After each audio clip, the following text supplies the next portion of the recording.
اللہ تعالیٰ اطاعت کرواتا ہی اس سے ہے جس کو وہ پسند فرمائے اس کام کو۔ نظر رحمت پہلے ہوتی ہے تو پھر وہ قابل قبول کام انجام دیتا ہے، ورنہ ہوتا نہیں، توفیق نہیں ہوتا۔ آپ نے بڑے لوگ دیکھے ہوں گے، غور کر کے دیکھیں کہ اپنے پہلے گھروں میں پہلے نظر مار کے دیکھیں کہ کتنی کتنی عمریں ہو گئی ہیں مسلمانوں کے گھر میں ہم پیدا ہو گئے۔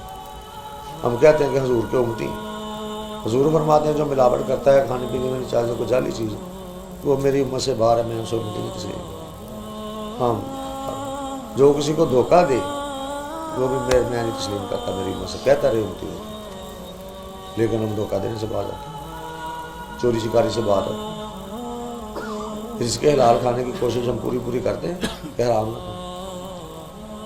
عمل تو ہمارے کچھ بھی نہیں، مسلمانوں والے امتی والے عمل نہیں ہے کچھ بھی۔ اور جھوٹ فرمایا کہ جھوٹ ایمان سے بہت دور ہے، ایمان سے بھی بہت دور ہے، جو ایمان بہت ضائع ہو جائے۔ تو یہ اسلام اور ایمان صرف یہ نماز یا روزے کا نام نہیں ہے کہ نماز پڑھ لی تو بس آپ جو پھر مرضی کریں۔ جب رزق حرام ہے تو پھر کوئی چیز قبول ہی نہیں ہوتی۔ اصل چیز ہے کہ مسلمان میں ہونا کیا چاہیے۔ ہمارے سامنے سونا گرا ہو گیا، اگر ہم سچے مسلمان ہیں تو ہم نہیں کھائیں، ہم پوچھیں گے کہ بھائی یہ کس کا ہے، یہ کس کی چیز، پوچھیں گے۔ اگر صحیح اچھے مسلمان ہیں، امتی ہیں، آپ کے اندر ایمان داخل ہو گیا، آپ کی قلب اور روح میں رچ گیا، تو ہم ہرگز چوری نہیں کریں یا کبھی اٹھا کے نہیں جائیں۔